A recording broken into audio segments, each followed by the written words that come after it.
Kamusta mga kaibigan, mga lods, magandang araw ulit. Ito mga lods, yung pangalawa sa pinuntahan naming pasyalan, dito po yan sa Barangay Kapatagan, Digos, Davao del Sur.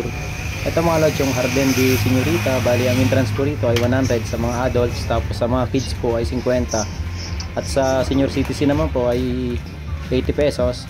Pagpasok nyo pa lang po, sasalubungin na po kayo ng pagmamahal. Ayan. Tapos meron pa rito mga lods na karwahe na parang yung mga nasa pelikula ng mga fantasy. Pero ito mga lads, talagang napakalamig ng lugar na to. Isa ito sa talagang pinakamagandang puntahan po. Dito po yan sa Digos, sa Davao del Sur. Tapos ito mga lads, pupuntahan po natin yung Purple Hill. Kasi hindi ko alam kung anong meron dun, bakit tinawag na Purple Hill.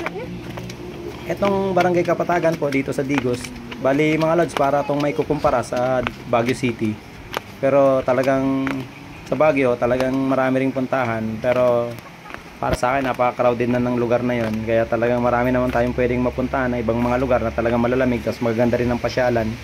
Katulad nga po rito po sa Digos na talagang napakaraming pwedeng puntahan dito, daming pasyalan po rito, halos dikit-dikit po yung mga pasyalan dito, meron din po mga resort dito. Pagbungad sa inyo mga lods, dito talaga napakaraming pwedeng pagpicturan. Ayan mga lods, sobrang ganda ng lugar na to, para kayo nasa paraiso, para kayo nasa Encantadia. Kasi ayan napakaraming halaman, napakaraming mga bulaklak na talaga namang napakaganda pagmasdan habang kayo namamasyal dito, habang nagpapakawa kayo ng mga pictures. Kaya po siguro tinawag na Purple Hill ang lugar na to, dahil lahat ng halos karamihan po pala sa mga halaman, sa mga bulaklak dito ay kulay purple. Hindi na rin po kayo kailangan na pumunta pa ng Paris para makita po yung Eiffel Tower. Nandito na po siya.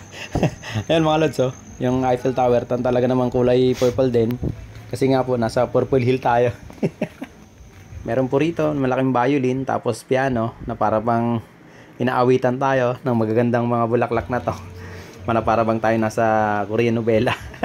Ito mga lods, makita po rin po natin yung pakpak dito. Pwede po kayo magpa-picture habang napakaganda po ng view sa paligid. Ang background po natin talaga napakaganda, katulad po ng magandang view ng Mount Apo at iba pa pong lugar dito na talaga naman sobrang napakaganda pagmasdan. At ito naman mga lodge, yung Eiffel Tower na talaga naman di mo na kailangang pumunta ng Paris. Marami rin po ng mga ganitong klima sa atin sa Pilipinas, yung malamig tapos magandang lugar, tapos maraming magandang halaman. Di lang po sa Baguio meron po tayo sa dito nga po sa Digos. Tapos sa may Iloilo na puntahan ko yung sa may Pine Forest, Bocarie Pine Forest. Tapos sa amin po sa Albay, sa may Mount Mayon, sa may Mount Masaraga na talaga naman sobrang ganda rin po doon. At malamig din po yung lugar na yon. Ito mga kaibigan, yung sa taas naman po ito, malapit po ito sa may entrance ng Jardin de Señorita, na talaga namang mamamangha pa rin po kayo sa napakagandang mga halaman po rito. Tapos may mga bahay pa po rito na talaga namang pwede po kayong magpa-picture. Kapag nandito kayo mga lods, mga kaibigan, para kayong pakiramdam nyo nasa fantasy world kayo. Kasi ito yung mga nakikita po natin dito, halos parang nasa mga pelikula na parang yung nasa Encantadia.